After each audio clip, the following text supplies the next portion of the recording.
Graça e paz, queridos irmãos. Que bom que estamos reunidos mais uma vez na presença do nosso Senhor para estudarmos e refletirmos na sua santa palavra. Esta que é a verdade inexorável, a verdade imutável, a verdade eterna. E temos estudado nos últimos domingos algumas lições que essa preciosa verdade tem a nos ensinar a partir do Salmo 136.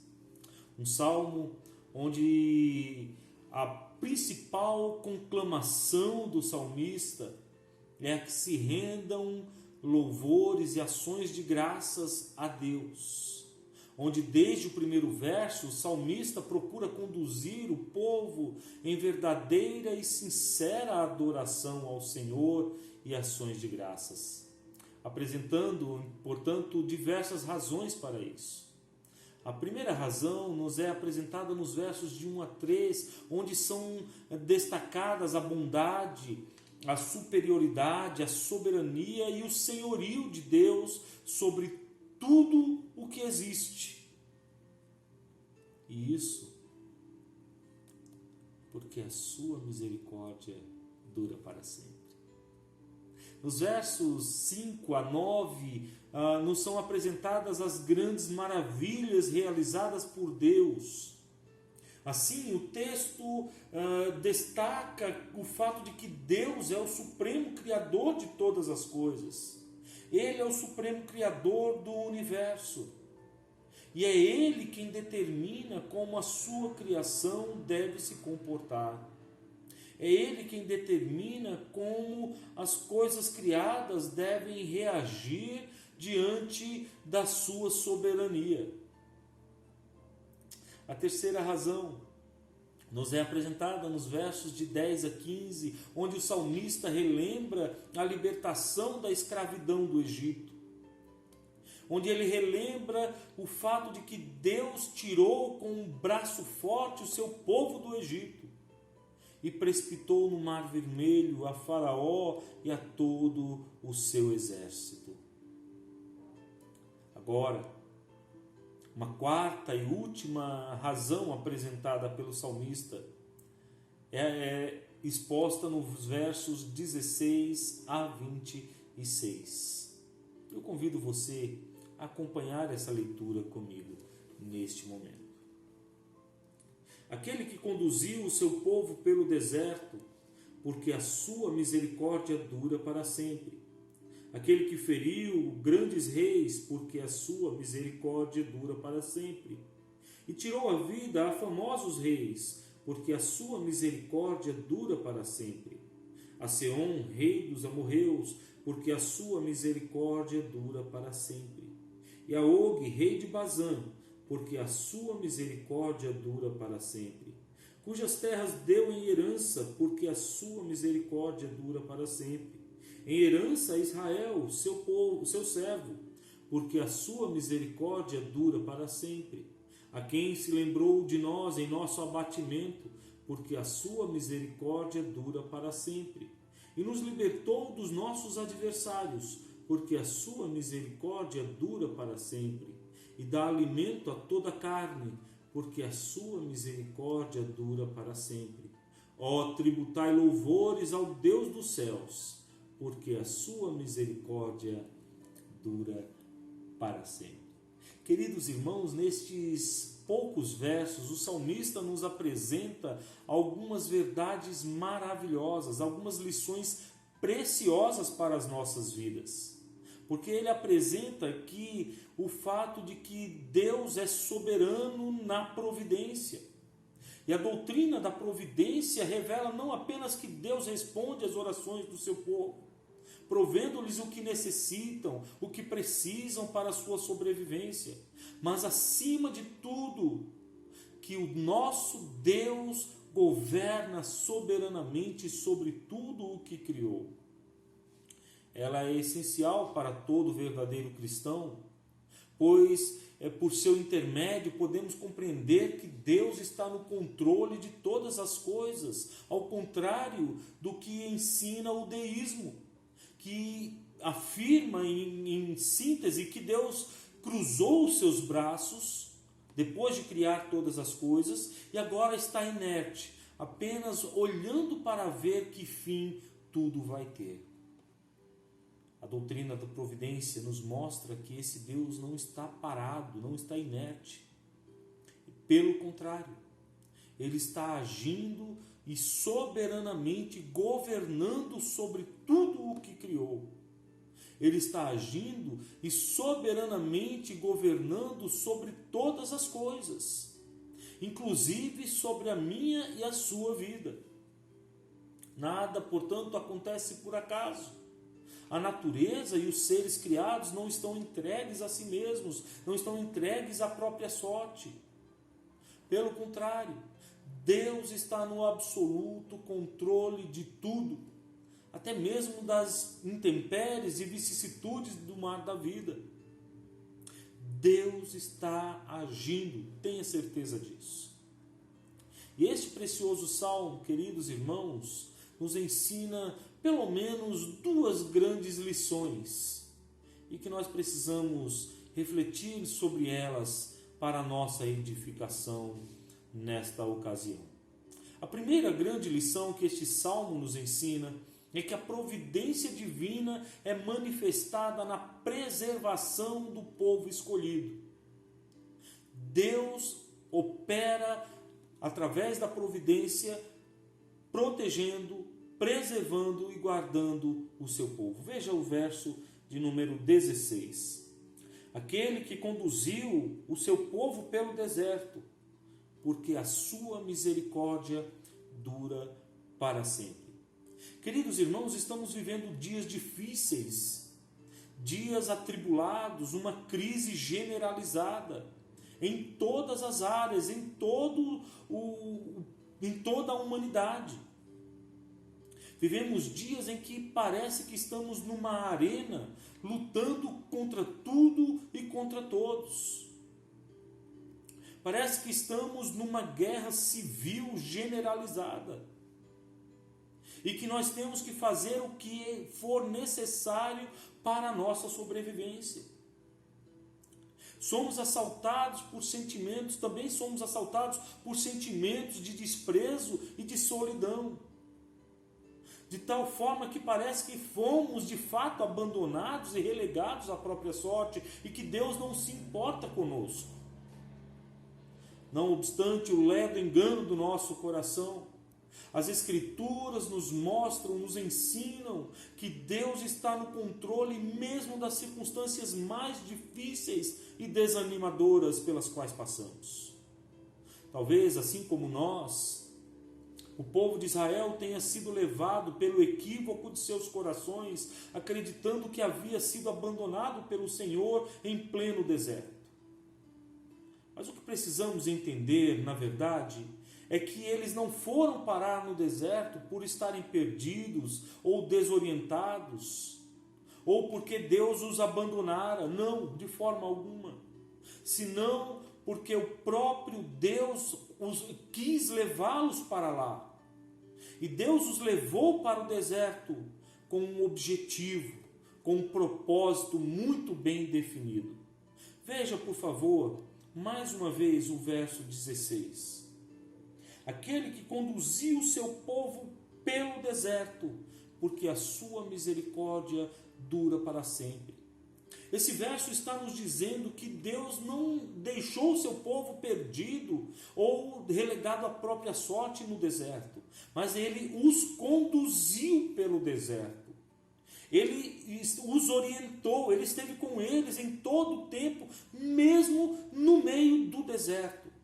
Mesmo quando tudo parecia que ia dar errado, Deus estava com o seu povo em todo instante, em todos os momentos da sua existência. Veja, por favor, o que nos fala Ezequiel, capítulo 20, verso de número 10.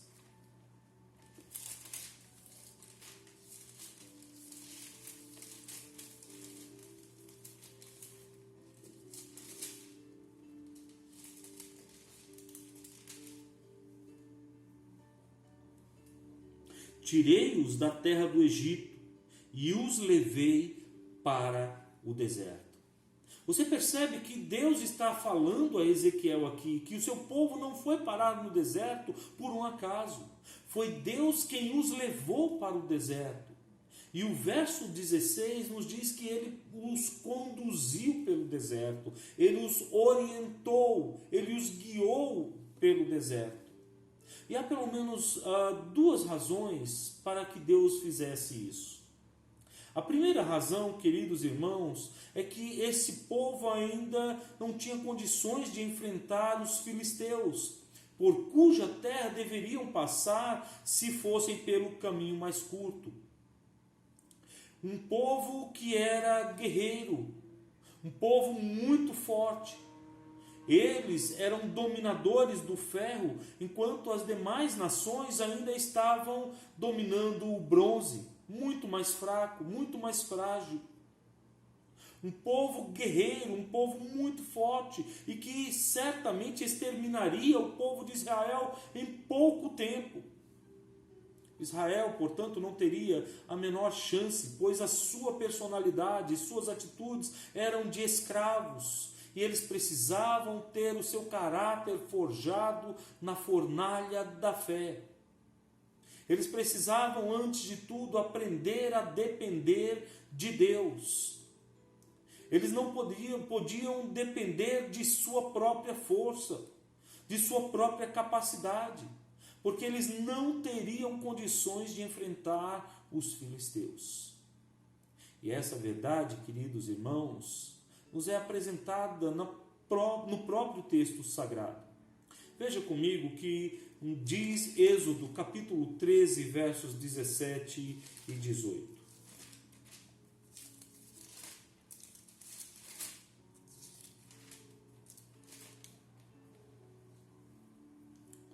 Tendo Faraó deixado ir o povo, Deus não o levou pelo caminho da terra dos filisteus, posto que mais perto, pois disse, para que porventura o povo não se arrependa vendo a guerra e torne ao Egito.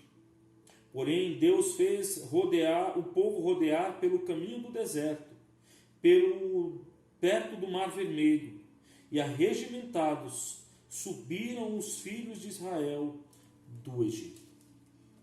Então você percebe que Deus, ao invés de estar relegando o seu povo à própria sorte, ao invés de estar entregando o seu povo para morrer no meio do deserto, Deus os guia por ali para protegê-los dos filisteus, para guardá-los, para que eles, ao saírem da escravidão do Egito, não caíssem sob a escravidão dos filisteus. Deus está, ao contrário do que parece, preservando o seu povo. Ele está mostrando que amava o seu povo e que o estava livrando de um mal talvez ainda maior do que ser escravo dos egípcios. Uma segunda razão por que Deus leva o seu povo para o deserto é que eles ainda eram uma nação em desenvolvimento, ainda eram uma nação em formação, ainda começavam a existir como um povo. Eles ainda não estavam preparados para assumirem a liberdade que haviam conquistado. Eles não estavam preparados para existir como nação. Israel havia sido liberto da escravidão, porém as suas atitudes ainda eram de escravos. Eles estavam acostumados não a agir, mas a reagir. Eles não tinham proatividade. Era um povo rebelde e murmurador. Um povo que, mesmo sofrendo as duras penas impostas pela escravidão, ainda assim amava e desejava as coisas do Egito. Mal haviam sido libertos e já estavam murmurando. Veja mais uma vez o que nos ensina o livro de Êxodo. Dessa vez nessa oportunidade, no capítulo 16, versos de 1 a 4.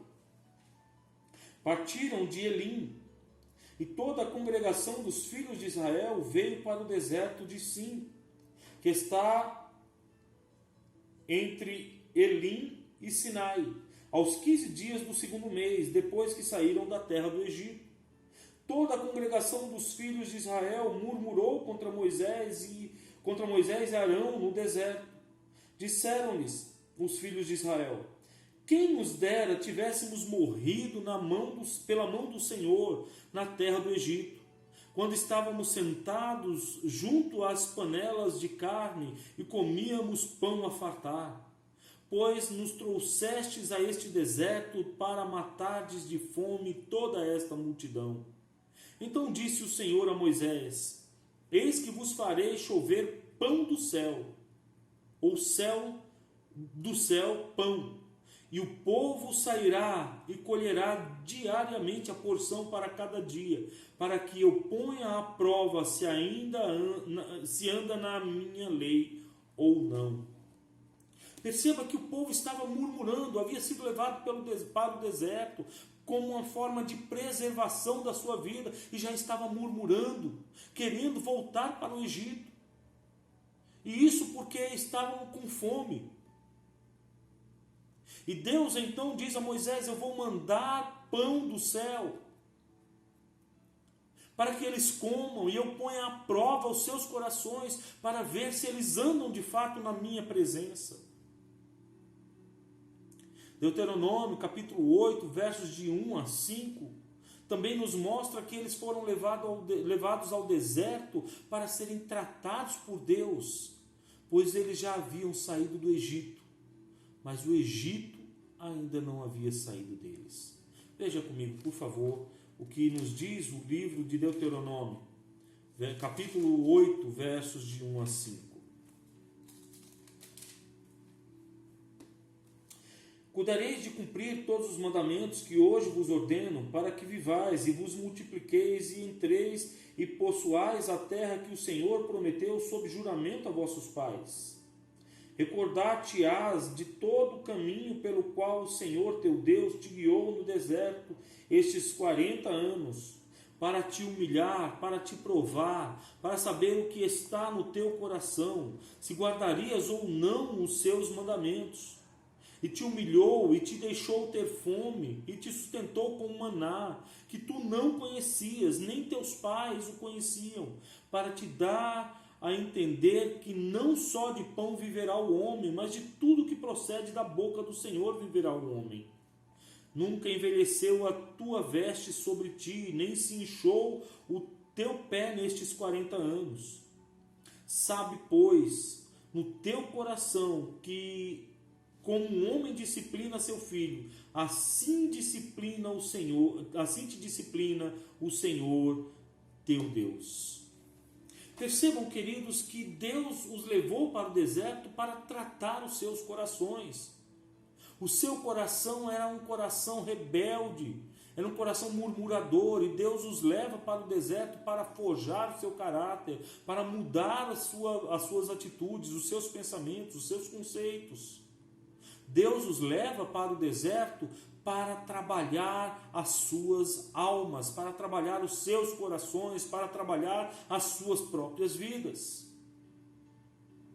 Deus, portanto, não os abandonou, antes os preservou de seus inimigos e os preparou para que pudessem entrar na terra prometida, não como escravos, não com atitude de escravos, mas com atitudes de um povo livre, que poderia, a partir de agora, tendo toda a legislação que Deus lhes deu, cuidar de si mesmo, tratar do seu próprio povo.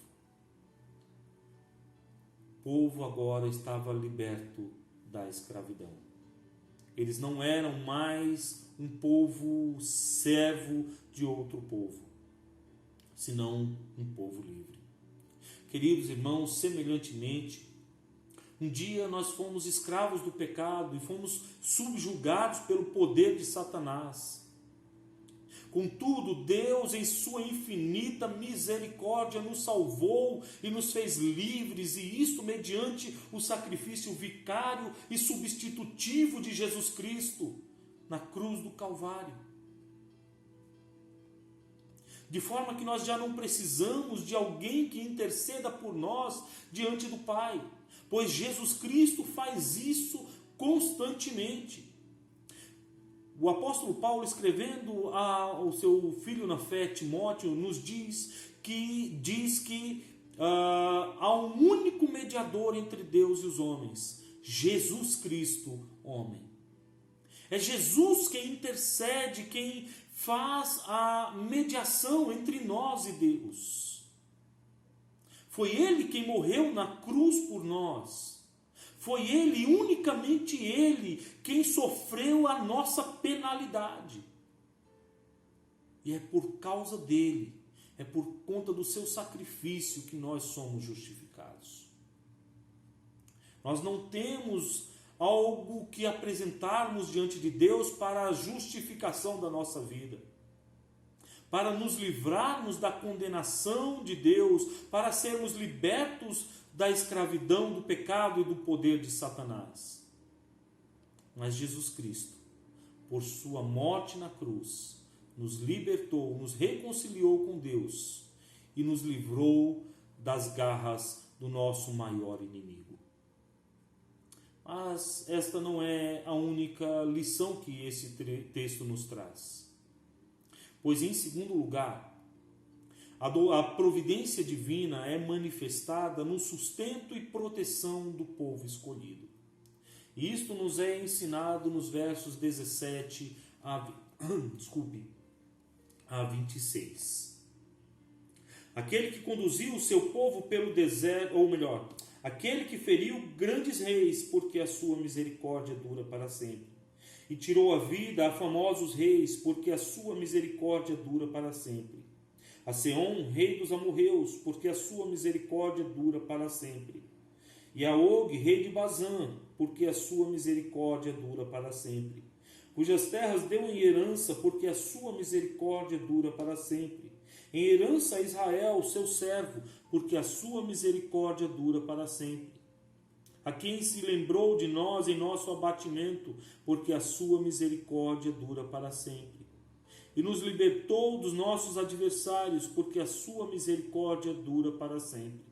E dá alimento a toda a carne, porque a sua misericórdia dura para sempre. Ó, tributai louvores ao Deus dos céus, porque a sua misericórdia dura para sempre. Queridos irmãos, Deus fez mais do que conduzir e ou apontar o caminho certo. Ele fez mais do que guiar o povo em pleno deserto. O que está implícito aqui é que Deus os fez chegar ao destino final em perfeita e absoluta segurança, provendo-lhes o necessário para o seu sustento em toda a sua jornada. Destaque, além de guiá-los por 40 anos no deserto, numa coluna de nuvem durante o dia e uma coluna de fogo durante a noite, o Senhor também proveu o maná, o pão do céu. Lhes deu codornizes para saciar seu desejo de carne. Fez jorrar mananciais no deserto. Fez jorrar mananciais onde não havia água alguma, onde não havia fontes de água. Não permitiu que as suas vestes e seus calçados envelhecessem, muito menos que os seus pés inchassem. O fato é que Deus lhes deu sustento, mesmo nas condições mais desfavoráveis e desesperadoras. O propósito da soberania de Deus na providência é, portanto, garantir que toda a vontade de Deus seja estabelecida e cumprida. E isso até mesmo na preservação do povo escolhido. Até mesmo na proteção, no cuidado e nos livramentos que Ele deu ao seu povo. Mas trazendo isso para os nossos dias, para esse momento conturbado e terrível pelo qual estamos passando, com essa crise que o mundo enfrenta hoje, com essa pandemia que está gerando e promovendo tantas mortes e que está causando tanto mal.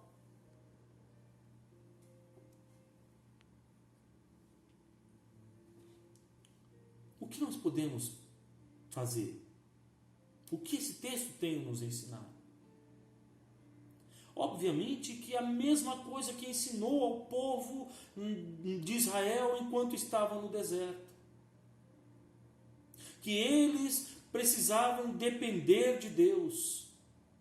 Que eles precisavam confiar no Senhor e ter o seu caráter forjado na fornalha da fé. Nós também estamos tendo o nosso caráter forjado na fornalha da fé. Nós também estamos sendo preparados por Deus, estamos sendo provados por Deus, estamos sendo colocados por Deus numa situação em que nós precisamos depender absolutamente dEle, pois somente Ele pode trazer a solução para as nossas vidas nesse momento tão difícil, tão terrível como o que estamos vivendo na atualidade. Assim,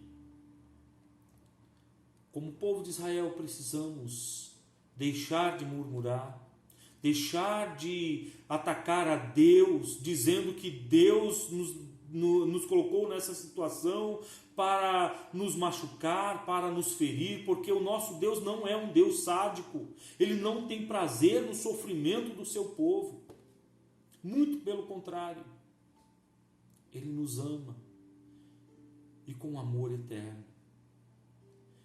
A sua misericórdia, nos diz o texto sagrado, a cada versículo, dura para sempre. Precisamos confiar nisso, precisamos entender isso. O povo de Israel precisou entender isso. Assim, depois de 40 anos no deserto, o povo avança finalmente para a terra que mana leite e mel. E a promessa de Deus a Abraão, de que daria aquelas terras à sua descendência, começa de fato a se cumprir. Essa promessa de Deus está lá em Gênesis capítulo 15. E essa promessa agora começa a ganhar corpo, ela começa a tomar forma. Porque o povo está entrando na terra prometida, está saindo do deserto. Isto porque para Deus não haverá impossíveis em todas as suas promessas, conforme nos ensina o evangelista Lucas, no capítulo 1, verso 37 do seu evangelho.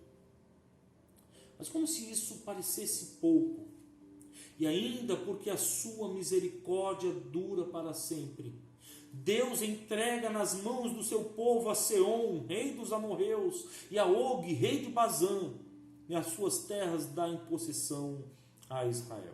Veja os versos 17 a 22.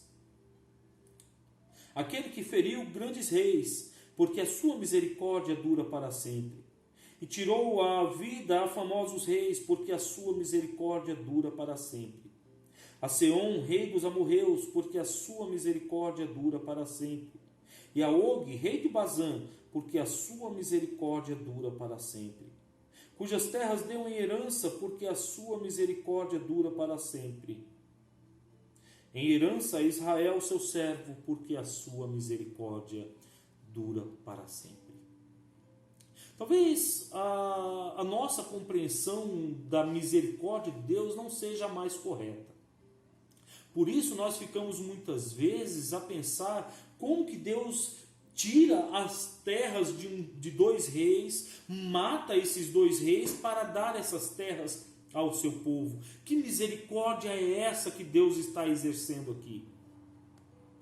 A grande questão, queridos, é que a palavra hebraica traduzida aqui como misericórdia, ela tem um duplo sentido. Ela tanto diz respeito a um ato bondoso e cuidadoso de Deus, como ela também diz a respeito à reprovação feita por Deus. Essa palavra que traduzida aqui como misericórdia, que é traduzida aqui como misericórdia, ela tem esse sentido duplo. Se por um lado ela fala da bondade de Deus, de cuidar, de amar, de amparar o seu povo, ela também fala da ação, da justiça de Deus em reprovar aqueles que não se submetem à sua vontade. Aqueles que não se submetem às suas orientações, aquilo que Ele mesmo tem determinado. E Og e Bazã, quando nós olhamos para a história, quando nós olhamos para a narrativa do texto sagrado, nós percebemos que esses dois reis se opõem ao povo de Deus. Esses dois reis agem de forma muito rebelde à determinação divina. O fato é que Deus traz juízo sobre esses dois reis não apenas por isso, mas também porque esses povos eram povos idólatras, povos que adoravam a falsos deuses, que colocavam a sua fé não no Deus dos céus, não no verdadeiro Deus, não no Senhor dos senhores, mas colocavam, apoiavam, fundamentavam a sua fé na vã imaginação dos seus corações pecaminosos. Eis a razão porque Deus traz sobre estes reis o seu juízo.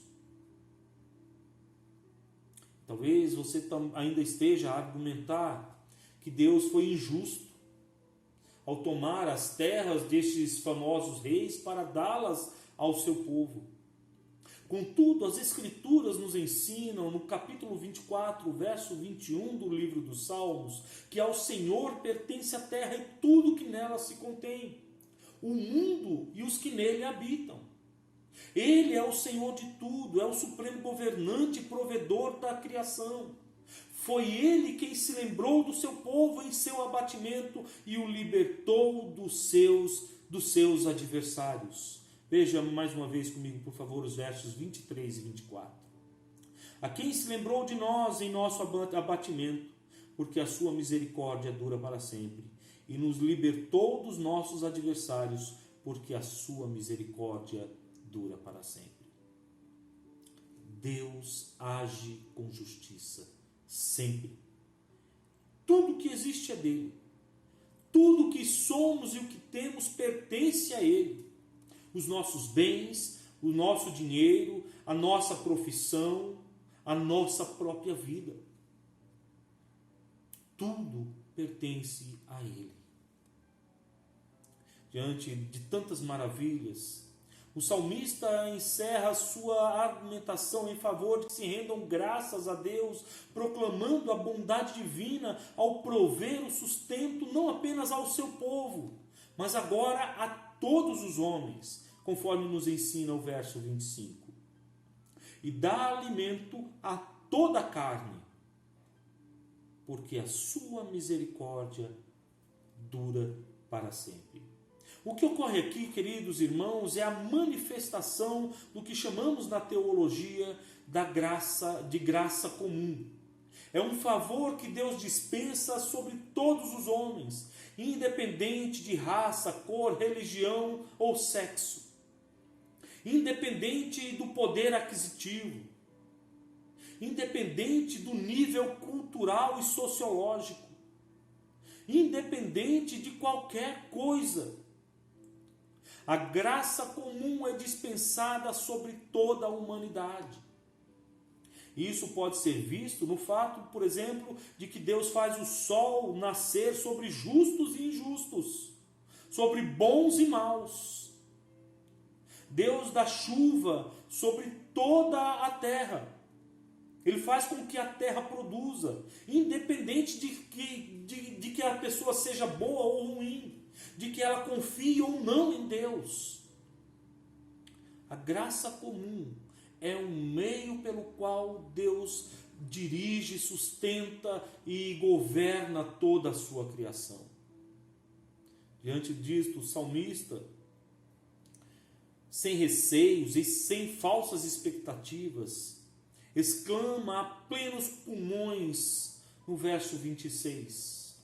Ó, tributai louvores ao Deus dos céus, porque a sua misericórdia dura para sempre. Diante de tudo que você ouviu, diante de toda a narrativa deste salmo, será que o seu coração tem condições de exclamar, assim como o salmista, com toda alegria, convicção, sem falsas expectativas, sem receio algum: ó, tributai louvores ao Deus dos céus, porque a sua misericórdia dura para sempre. Queridos, diante do exposto, diante das verdades apresentadas neste salmo, que lições ou que verdades, que atitudes, na verdade, nós precisamos ter na nossa jornada cristã? Penso que, em primeiro lugar, nós precisamos confiar que Deus sabe qual é o melhor caminho e nos guiará, sustentando-nos e protegendo-nos durante toda a jornada. Talvez você fique meio perdido no meio de toda essa turbulência que tomou conta do mundo. Talvez você não saiba para onde ir, o que fazer, a quem dar ouvidos. Que atitudes ter diante de tudo isso, de todo esse turbilhão que toma conta da humanidade? Pois eu digo a você, confie em Deus, porque Ele sabe o melhor caminho.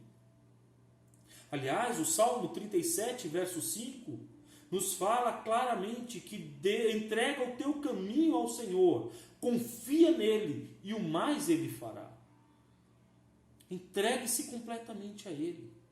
Confie na obra desse Deus poderoso que sustentou o seu povo no deserto e pode sustentar você nesse momento difícil pelo qual estamos passando.